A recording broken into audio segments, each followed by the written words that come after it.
The Traveler's Journey is one of Genshin Impact's biggest anchor points for its main story. You're sealed in a new world without your only family, you go on amazing quests, meet powerful people that can control the elements, and accidentally fix a bunch of political and non-political problems. But I want to ask a pretty interesting question that serves to contradict the normalcy we've gotten so used to in Genshin. What if the main character, the Traveler, never came to Tevat? Or what if the Traveler never woke up when they had to and just kept being sealed in the box? How much of the main story would change, who or what works or what doesn't happen in the big scope of Tevat?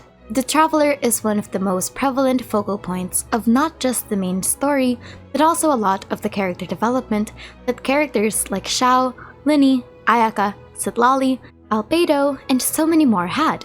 So, to remove them means a sincere number of implications that set off multiple butterfly effects. Today, I want to open the series with that interesting question, particularly starting off with the Mondstadt Archon Quest. Hi, I'm Mouchie, I like exploring hypotheticals, and I'm also a gamer, and if you like this kind of content, feel free to subscribe and like.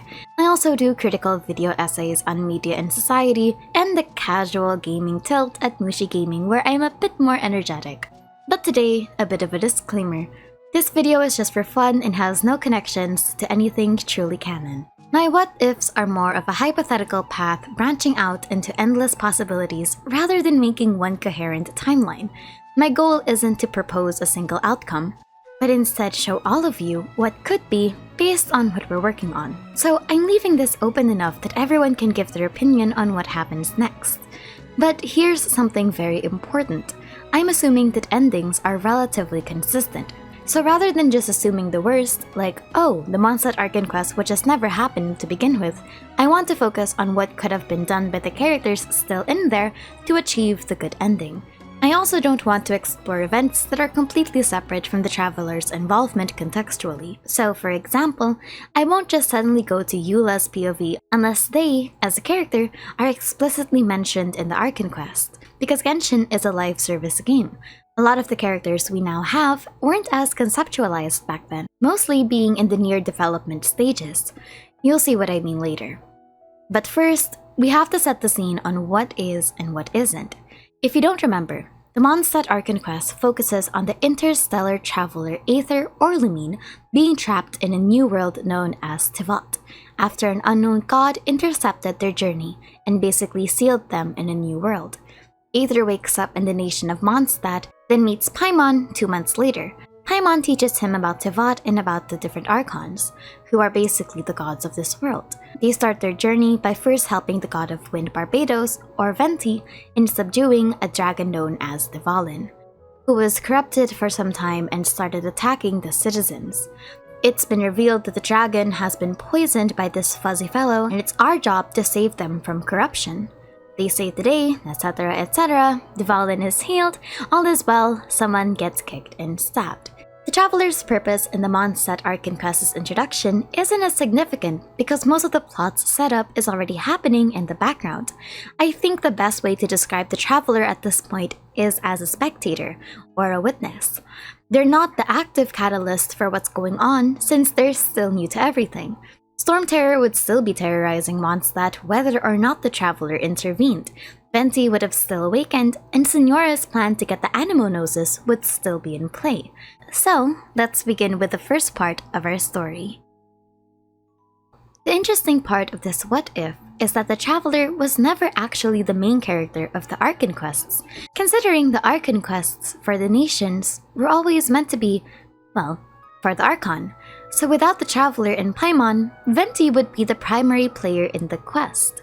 And the most pivotal change in this timeline begins with his introduction.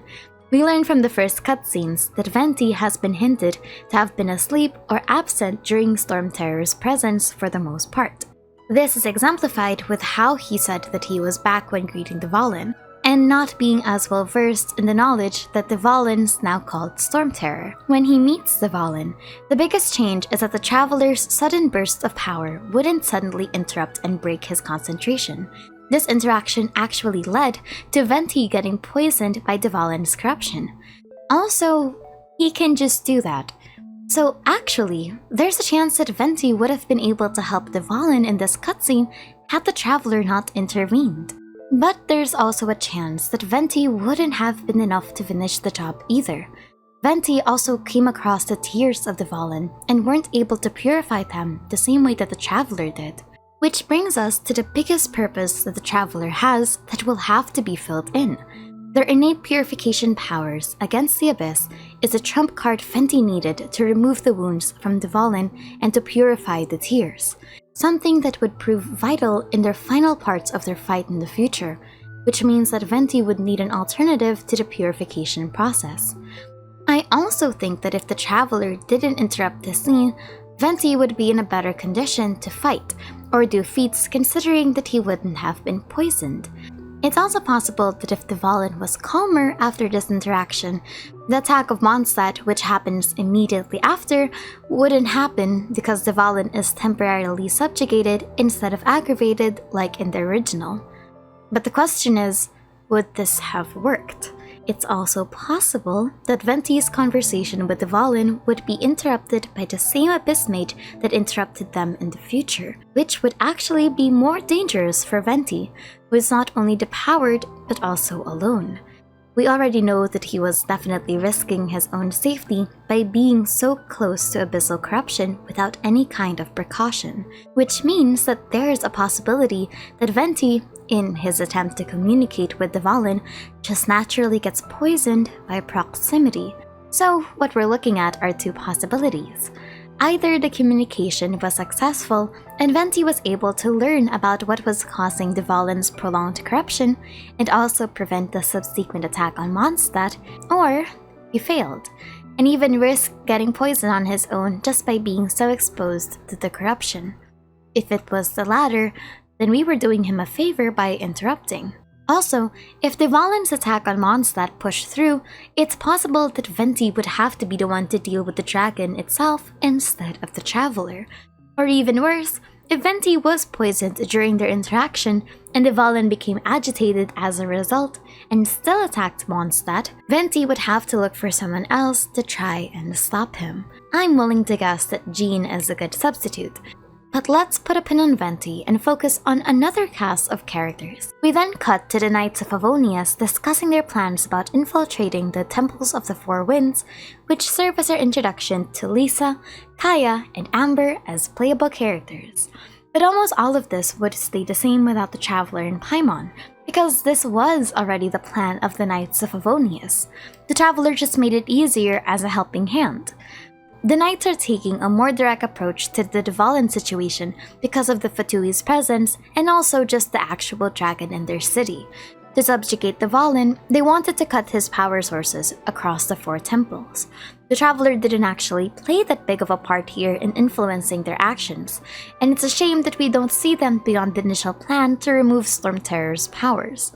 But we do know that during this Archon Quest, Mondstadt was actually attacked by monsters when Jean, Venti, and Diluc were absent to confront Dvalin. The most that I think would change is that without the Traveler, the Fatui would be able to leverage the hold they have on Mondstadt because the Traveler was actually the Knights of Favonius' moral support and their alternative way of dealing with something without the help of the Fatui. When the Traveler was able to face Dvalin in the sky and was renowned as Tivat's new VIP, the Fatui moved to pursue the Holy Lyre and to pressure Jean further to take permanent action instead, because they were threatened by the introduction of a stronger third party. The Knights of Favonius would be put in a very bad position negotiation-wise, because they're left in the dark for almost everything that's been going on. And worse, there's a chance that without the Traveler, Venti wouldn't have actively revealed his true identity to Jean and Diluc as early as he would have, particularly because there's a direct disconnect between Venti and the Knights of Favonius. Remember, the Traveler served as the medium that not only garnered the trust of the Knights as their honorary member, but also Venti's outsider hero that he felt connected to.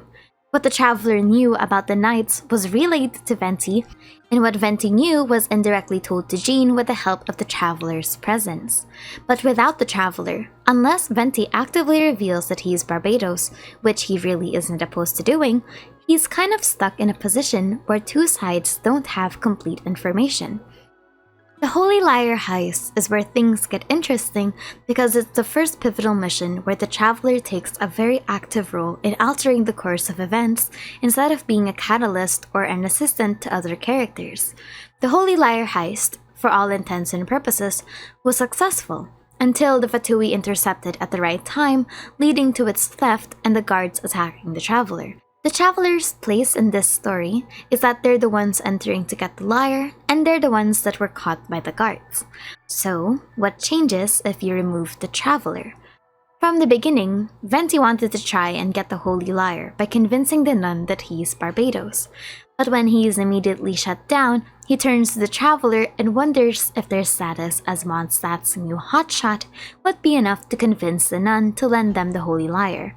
When that doesn't work, that's when Venti resorts to theft. There's two scenarios that would be different if Venti was forced to work alone. The first one is that Venti goes and tries to steal the lyre for himself. Venti mentions that he doesn't have any kind of talents besides singing, so the traveler has to be the one to sneak in and retrieve the Holy Lyre themselves. However, we know that Venti already has a history of pilfering from various wine places, particularly in Diluc's tavern. In the very same Archon Quest, after Diluc shelters them from the guards, Venti had the balls to try and steal from behind the counter, only to get caught. Now, I never said he was a good thief, but I genuinely think that if he really had no choice, he'd utilize more of his animal powers to infiltrate the church's backrooms. Remember, this guy can teleport an unknown distance, and the only real reason he had to escape with the wind glider was because the traveler was with him supposedly. I don't doubt that if he had the power, he definitely would have been able to take it, but of course, because it's a video game, we can't just give the important mission to an NPC. And besides, in the original timeline, we're still under the impression that Venti was still healing after being poisoned by the corruption. So, in this iteration, Venti is a tad stronger and has no choice but to actually do the dirty work himself without the traveler infiltrating. Added to that the possibility that if he was spotted by the Fatui attempting to steal the Holy Lyre, they'd have an idea that not only was he alive, he is actively on the move against the Valen, which could make Signora pressure the Knights of Avonius, who has no idea that their god is also trying to help them, and back them into a corner as a threatening tactic to try and create artificial conflict between Venti and the Knights of Avonius. Remember, by this point, no one in the Knights have any idea that Venti is trying to heal the dragon, and that the possibility even existed. I do think, though, that if Venti stole the lyre for himself and succeeded, the Fatui would have a harder time tracking him. In the original Archon Quest, Venti mentions that the lyre was being used as a reverse locator for the source of Barbados' power, similar to how the Valen's power was traced back to the temples. But honestly, we hardly got the connection with the Fatui during the Archon Quest, so what they actually did with that power and information is unknown, besides sourcing it back to Venti and tracking him down in the end. Genshin's early game storytelling has a lot of missed subtext instead of context, which is its own series of flaws, unfortunately. But there's an alternative timeline here. In the original, the Holy Lyre was only necessary because Venti was poisoned in the process of communicating with the Valen, which is in the quest description. Stopped at last, Venti explained that he had tried and failed to cleanse the Valen's curse during their previous meeting. Now, he has been forced to rely on the Holy Lyre de Hermel's power if he is to restore the Valen. But it's possible that in this timeline, Venti doesn't need the lyre to resummon the Valen. First, Venti would have gotten all of the information he needed in the interrupted conversation.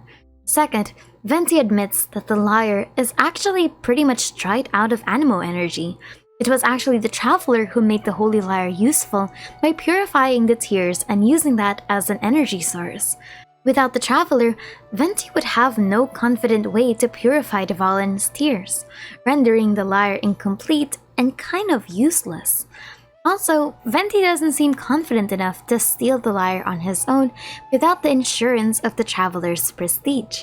In the original, as mildly manipulative as it sounds, Venti coerces the traveler to steal the Holy Lyre because he was confident that someone known as Mondstadt's hotshot and someone who's made contributions as it is, if ever the traveler was caught, they'd just be able to talk their way out of it. Now, we never know if this sentiment is sincere, but it's there. Anyway, this could just cement that without the traveler, Venti would find an alternative round besides the Holy Lyre, if he ever needed it. And it's actually in the removal of the Holy Lyre that everything changes and becomes more muddled. First, we change the interaction between Venti and Diluc. In the original, Venti, the Traveler, and Paimon take refuge in Diluc's tavern, which leads to Venti being forced to spill the truth to Diluc in order to convince him to join them. However, he does tell Diluc that he told him the truth because the winds are changing, implying that he always believed Diluc was a valuable asset in the long run. In this timeline, however, Venti would have no real reason to recruit Diluc, who would have no business being so involved unless Venti specifically seeks him out. I'm not saying that Diluc is useless, of course, or unmotivated, because we know that his business has been suffering due to the Stormterror disaster, but there's a chance that Venti wouldn't want to involve people he didn't have to out of virtue of safety and compassion as the Animo Archon, even if they are objectively useful. And this is especially the case if Diluc wasn't part of the Knights of Favonius, who themselves are obligated to protect Mondstadt. Diluc just wouldn't have been in the convenient position to be asked for help by, because Venti wouldn't have to explain himself to save his ass. This also removes Diluc asking Jean for help. In the original, Jean was one of Diluc's contacts that he had promised to Venti. This means that Venti would have to approach Jean himself and convince her of his plan to find a way to peacefully save Dvalin without actively harming him. Now, besides the Barbados reveal, which would have definitely convinced her, the Traveler was actually one of Venti's stronger trump cards in convincing Jean, and especially Diluc. Diluc admitted in the Archon Quest that he wasn't assisting anyone because of the Knights of Favonius, but rather because of the Traveler. When first meeting, it was actually through the Traveler that Venti was trusted by Diluc, because Diluc was interested in Mondstadt's new quote-unquote hotshot. He was curious about them and their rising prestige, as well as the fact that he was personally just helping on a whim, which could mean that without the Traveler, Venti would be either working alone or would have to put in the extra work to get the Knights of Favonius on his side. But based on Jean's personality, I doubt she'd be as hard to persuade if she can find a peaceful alternative. By this point, of course, Dvalin is still a known protector of Mondstadt, so if there was a chance to save him, Jean would most likely try to take that risk for the sake of justice and integrity. This is just the kind of person that she is. There's also another important detail that's lost if Venti doesn't realize that the Holy Lyre was stolen. Venti wouldn't have been informed that the Fatui, and particularly Signora, are targeting his power. Without the Holy Lyre heist, this reveals the whole retrieval with the Fatui, which was supposed to be the foreshadowing of Signora's involvement and her motivation for trying to lure Barbados with it. In the original Archon Quest, during the retrieval, Jean makes a theory that the Holy Lyre situation was meant to harness Dvalin's power for the Cryo Archon, but Venti corrects that theory by saying that it's probably not Dvalin's power that they were after, but the Archon himself. In the original quest, Venti also learned here about Signora's involvement after the guards mentioned her name. The guards threatened that when Signora arrives, they were done for, and that she was the one that staged the stealing of the Holy Lyre. First and foremost, the Traveler not being at the church at the time of the theft would mean no one would actually know that the Fatui were behind it. Second, once word does come out that one of Barbados's ancient relics went missing, it would create even more pressure for them to accept the Fatui's help because the Knights of Favonius will be seen as incompetent. They couldn't even protect one of their god's most important artifacts. Third, Venti, realizing that the Holy Lyre was missing for far too long, might actually make the attack on him happen sooner. We at least do have the theory from Venti that she is extrapolating information from it by reverse sourcing the energy in the lyre back to him, for the sake of gaining the Gnosis. And it's possible that by intercepting in the original timeline, the Traveler and company delayed that process by a lot. In my opinion, it would actually benefit them a lot to remove Venti from play. Not only will they incapacitate the Animo Archon for the Gnosis, but also remove the threat to the Valen's attack, which is one of their bigger chips to asserting political control over Mondstadt. Without the Valen posing as a national threat, the Knights of Favonius would regain their foothold and even their urgency to oppose the Fatui because now they're the leading national threat. Based on the subtler cues from his dialogue in the original, without the Traveler, Venti's plans of purifying the Valen would be put on hold. Even with all the physical help he can get, the Traveler was the only one that could purify the Valen's tears and even the bigger corruption. Actually, reading a lot of Venti's dialogue hints that he's been actively avoidant throughout the Archon Quests, which creates internal inconsistencies of what can and can't happen. For example, when Venti gets the Holy Lyre itself, he says that its purpose was to call the Valen and try and coax out his gentle nature. But when Jean joins the party, she tells the Traveler that she heard that the Holy Lyre can purify the Valen, something that Venti doesn't explicitly say. Even when he was conversing with the Valen, he didn't realize the actual scope of his manipulation until he was confronted by the Abyss Mage. Without the Traveler, I think Mondstadt's fate is very much up in the air. Focusing first on Venti, I think he'd actually take a more covert approach to all of this by finding his own way to save the Valen without involving all of the Knights of Favonius. But it would be his last resort to ask Jean to call off any attacks and letting her know about his true identity. Remember, at this point of the mission, Venti admits that the Knights of Favonius' plans would get the Valen killed, and the Knights of Favonius weren't exactly taking more peaceful methods with the Valen because they didn't really have an idea why he was going berserk.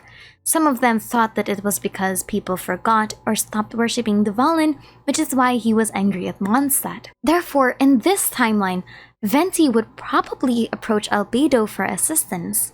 Believe it or not, Albedo himself was already mentioned in the Mondstadt Archon Quest as taking action when the Hilichurls attacked Mondstadt while Jean was with Venti in the original timeline. So even if he was just in the far background, I think he's Venti's best shot at finding a way to fix the Valen's tears, given his history as a talented alchemist and Venti's personal knowledge of Albedo's connection to Ryandaughtr and Alice. It was his brother, after all, that hurt the Valen.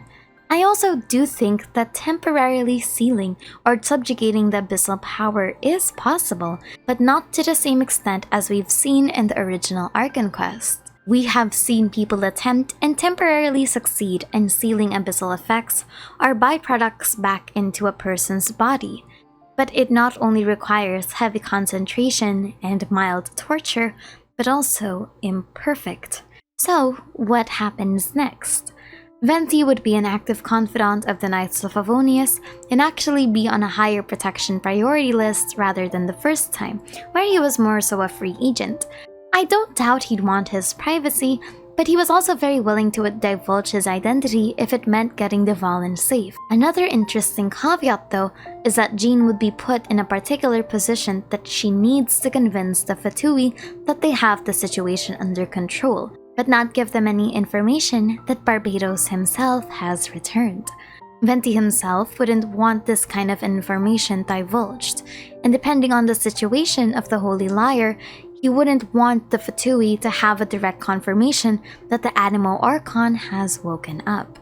Also, it just wouldn't be helpful to Jean and the Knights to reveal such pertinent information that could be used against them, or even worse, escalate the situation to where higher powers, such as the Archons, are now involved. But this is where things take a slower turn, because if Albedo was the only way to study the purification process, and we don't exactly know if he has the tools and the power to even do so, then the Battle of Stormterror doesn't happen.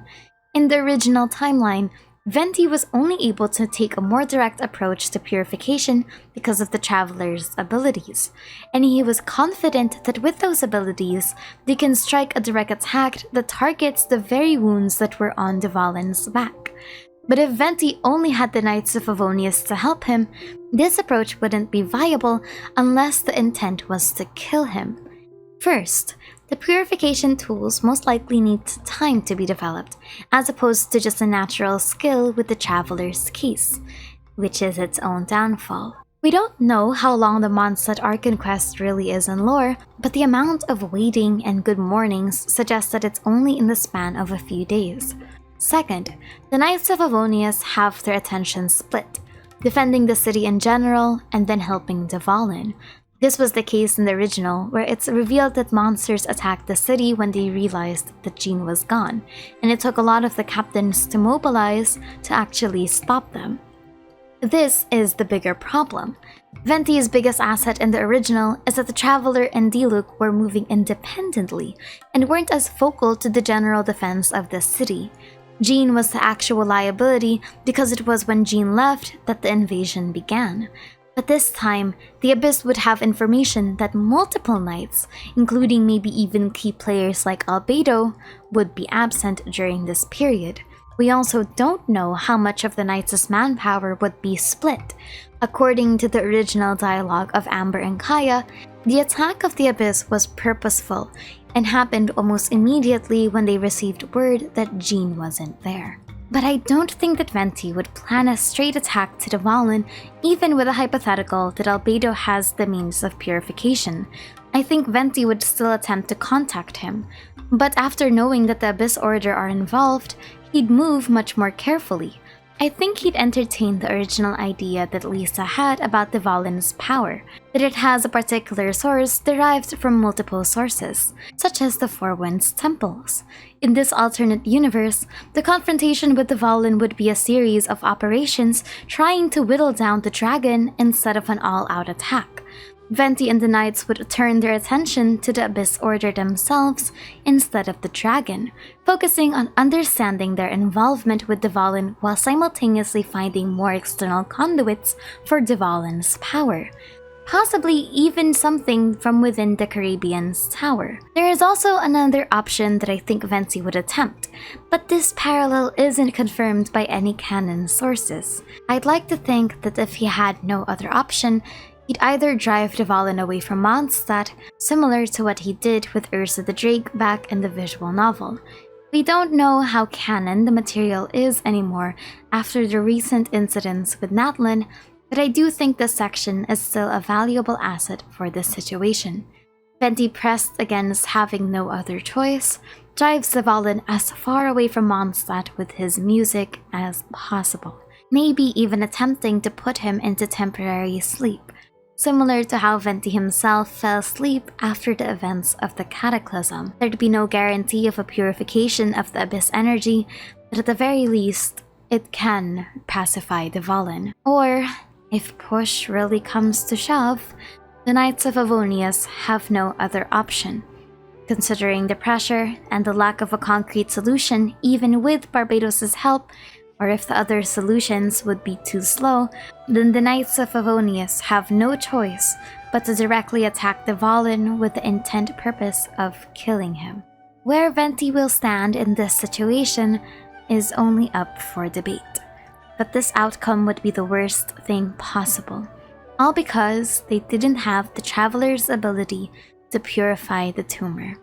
The confrontation with Signora is one of the parts of the story that I think would really get impacted more than at first glance, and this is where this what-if branches on context.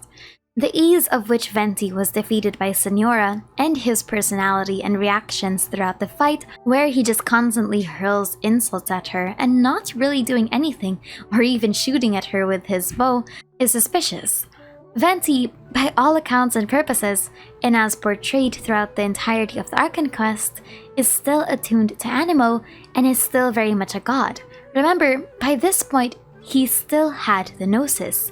It's also an important note to consider that Signora, or rather Rosalind, is a child of Mondstadt, which could be why Venti mentions resident rodent beats invasive vermin, which is very ironic. But in this timeline, because he doesn't know he's being targeted because we don't have the Holy Lyre incident, his reaction would have been less calculated. A lot of his response to this attack will be out of surprise and much more self-sustaining. It'll be a mixture of confusion and instinct that definitely changes the possibility of how Venti would react. In this timeline, he also wouldn't be attacked in the front of the church if he didn't have to return the lyre, meaning that the odds of him being able to go all out would be much higher if he knew that there was no crowd. Also, can I just say that now that I'm watching it, why the hell did they attack Venti and the Traveler in the middle of one of Mondstadt's most open scenic places? Sounds very irresponsible for a surprise attack, but okay. But I do still think that Venti would have given the Gnosis, not only because of what we know about the heavenly principles and just the questionable lack of urgency about him getting the Gnosis back, but also Venti's own personal gripes and regrets. So in this timeline, Venti would have been jumped by the Fatui in a more secluded area, and the chances are he's alone. If the Knights of Favonius caught wind that the Fatui actively targeted Venti, this could cause a diplomatic issue and maybe even a declaration of violence and deicide. This is probably why Venti in the original universe wasn't as gung-ho to report to Jean what happened or even telling Barbara that there was an attack outside of the cathedral. I think he'd actually be attacked in the Windrise tree, similar to his trailer. With that, Venti would put up a fight initially, thinking that they were just a bunch of Fatui members trying to subjugate him. His instincts are for self-preservation, especially if we go through the timeline that he has no idea that the lyre was stolen. But it is when mid-fight he realizes that Signora is the one that targets him. Either he feels guilt for what happened to Rosalind in the past, but masked by a charade of haughtiness to make her more invigorated and vindictive, or he does try to defend himself and fails. His Gnosis is still very much taken. And I don't think that the Traveler's absence would affect the outcome, just where this battle would occur. So, needing this all out, here's how I think one of the many alternatives for a Mondstadt Archon Quest without the Traveler would look like. Being awoken after an indefinite time slumbering, the Animal Archon returns to Mondstadt, where his dear friend had become the biggest threat to a nation he once swore fealty to. When he meets his old friend and attempts to communicate with him, Venti learns about the abyssal corruption coursing through Dvalin after his conversation with him. But Venti succeeds in temporarily pacifying the dragon for the time being. This gives the Knights of Favonius a bit more time for preparations, and the city isn't immediately attacked. However, Venti still has no idea what's going on and is eager to save his friend rather than subjugating a threat. He has no concrete way of purifying Dvalin's tears, and the Holy Lyre hidden in the cathedral is exhausted of all of its power. As such, he returns to the Knights of Favonius to try and gauge what they're about to do. From insider information, he garners that their plan is complete subjugation of the dragon, and not wanting to risk his friend being killed, he goes to confront Jean directly. He tells Jean about Dvalin's true origins, and asks for the Knights of Favonius to reconsider their actions, and that perhaps he, as the god of Animo, could probably talk to him instead. By this point, neither parties are aware of abyssal manipulation, just that there's been corruption.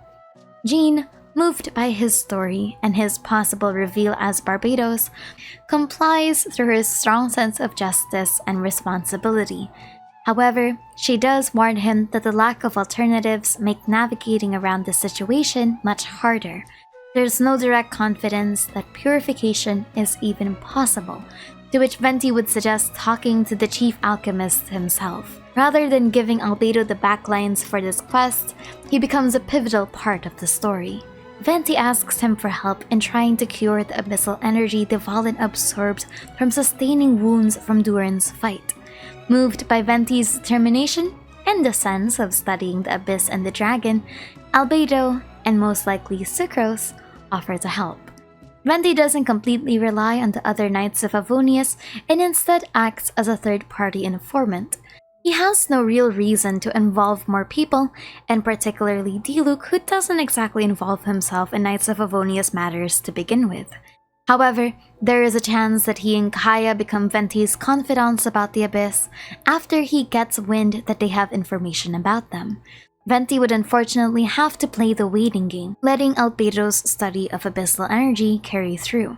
Jean would be then put in an interesting predicament where she is not necessarily presented with a direct solution, but she does have faith in both Albedo and Barbados to delay the excursion, at least for as long as she could without incurring the political pressure of the Harbingers and the actual threat of a dragon.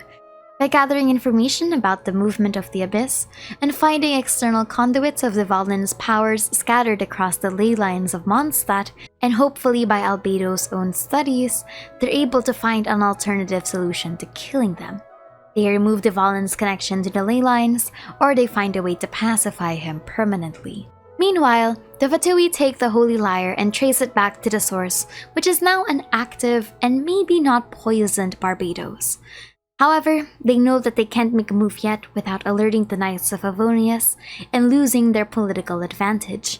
Meaning similar to the original storyline, they lurk in the shadows. However, when the situation dies down, Signora attacks Venti in Windrise. Venti, though initially putting up a fight, realizes who he's dealing with, and either by guilt or not wanting to cause another catastrophe in Mondstadt, surrenders or loses the Gnosis. The biggest part of this video is that the Traveler's absence directly impacts the success that Mondstadt has.